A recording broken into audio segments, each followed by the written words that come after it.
just sitting here about to get loaded, and I was just wanted to make a quick video on some things that I encountered my first year as a truck driver concerning safety. Simple mistakes, avoidable mistakes that I believe all new truck drivers should be aware of. So I'm gonna give you 8 things to take to pay close attention to. There's a lot of things that I encountered my first year as a driver, but I'm just gonna give you a few that came to my mind. And with that being said, I'm gonna jump right in. The first thing you need to watch out for is blindside backing. Okay, as a new driver, you know, I mean, I knew about it from school, but that was one of the things that I was a little bit less aware of my first year when I was out driving the truck. And if you don't know what that means, which you should, but if you don't know what that means, blindside backing is backing in, you know, from the passenger side, as opposed to backing in from the driver's side. Now, if I pull in somewhere, I will loop around. I will make a U-turn to back in from the driver's side if possible. Unless you got no other option, you want to avoid blindside backing because you can't. It's hard to see on that side. The next thing I encountered as a new driver, I want you to pay close attention to, is don't go into spaces that you've never been into before, that you're not familiar with. Okay, smaller spaces. All right. My first couple of weeks as a driver, I pulled into a space that I'd never been into before, and luckily I was able to get out of there. But it was tight.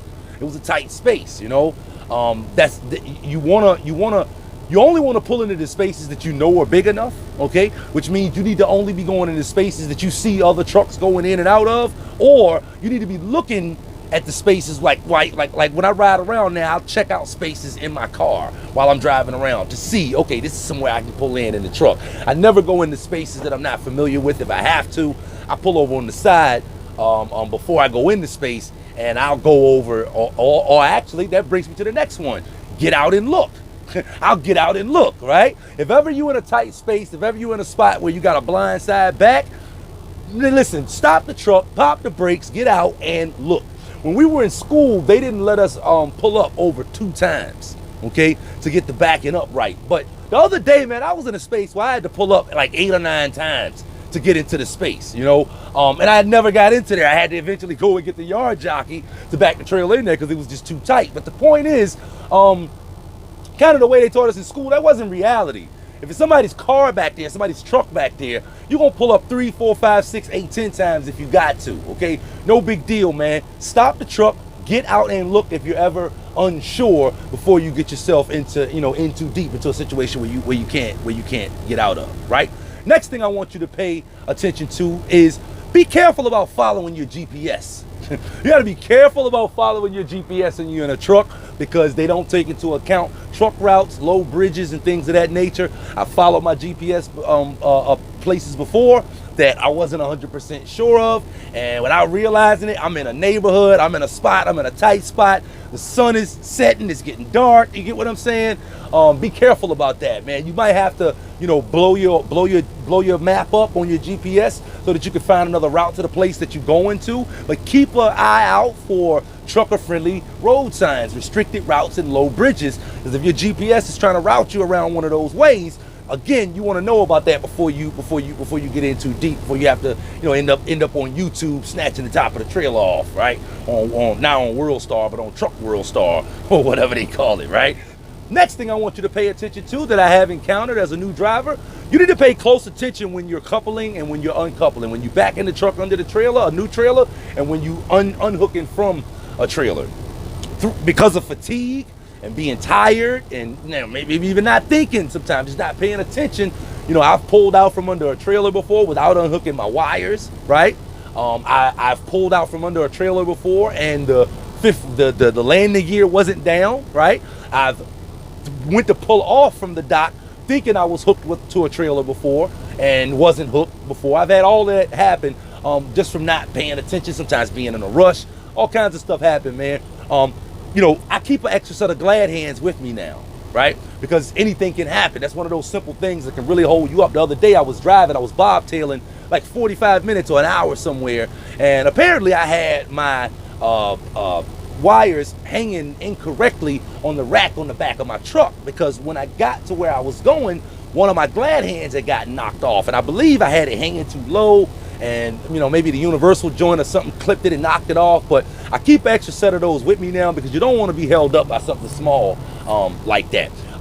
Make sure you pay close attention when you backing up under the trailer and pulling out from under the trailer. Make sure you're doing a tug test every single time, right? Make sure you're checking your lights every single time on your trailer. Whenever you hook up to a trailer, make sure you got a good electrical connection. Make sure you check your doors every time you hook up to another trailer. Sometimes when I pull up to a place, the doors are already closed where I'm not pulling the trailer up from a dock, I'm pulling it out from a space, and it's got a seal on it, right? It's sealed shut, but the door's not latched right. The top latch is not latched right or whatever. So you gotta make sure you pay attention to that stuff. Check all of that stuff every single time. Pay close attention when you coupling and when you uncoupling.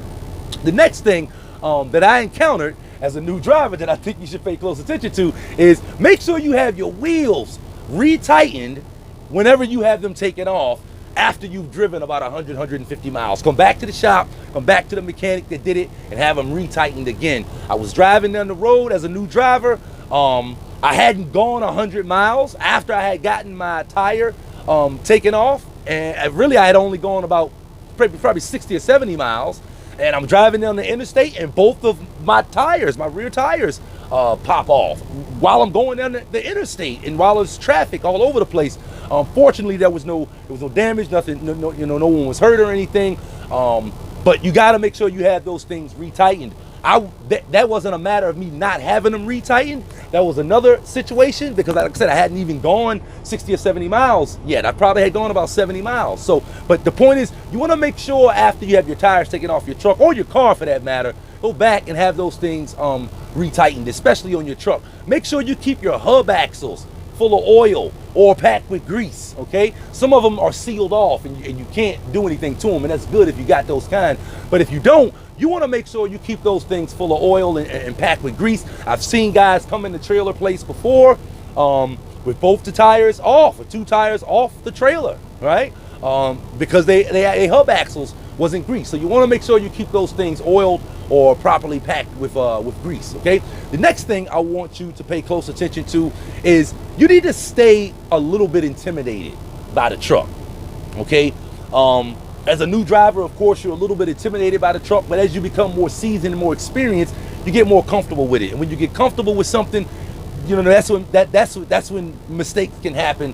That's when real mistakes can happen. So as a new person, of course, you're new. There's a lot of things you don't know, but you want to stay in that state of being intimidated by the truck just a little bit. That'll keep you sharp. That'll keep you paying attention over the years. There's a lot of momentum, a lot of weight we're carrying around, and it doesn't drive like a car. So you want to make sure you stay a little bit intimidated by all this momentum and weight that we're carrying around. The last thing I want to drop on you is, listen, if you ever got to pull your truck off the road, if something happens on the road, you got to pull off the side of the road, make sure you do that process properly. Make sure you get the truck all the way, the truck and the trailer all the way off the road on the other side of the line. And that's obviously, of course, if you can. But you want to make sure you get the truck all the way off the road, and you want to make sure you place your flares out correctly, right? This is something that, we went over it in school, but obviously a lot of people don't know that, because I see a lot of truckers that have their flares, essentially they have their flares laid out in a way where it's routing traffic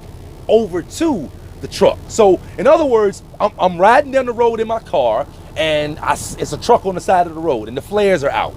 And the first flare that I encounter is the one that's sitting furthest out in the road, or sitting, let's just say it's sitting on the line. That's how I see it in a lot of cases. And sometimes it's on the other side of the line, the shoulder side of the line. But the point is, the next one 100 feet up will be closer inside the line, okay? And then the third one will be, that's the one that's closest to the truck. It'll be over the furthest. So it's essentially routing traffic over to the truck, when you want it just the opposite. When I'm riding down the road in my car or my truck or whatever, and I see something going on the side of the road, the first flare that I should encounter should be the one that's over to the right the farthest. That's like maybe inside the shoulder, okay? And then the next one 100 feet up the road should be maybe on the line. It's over to the left a little bit more. And then the next one that's 100 feet closer or further up the road, closest to the truck, that's the one that you want actually sitting maybe out in the lane a little bit, maybe 3-6 inches out in the lane, because that's what those flares do. If they're spaced properly, they route traffic away from the incident. And that's exactly what you want to do. If you got your truck off the road far enough, then you don't have to put the flare, the last flare, out in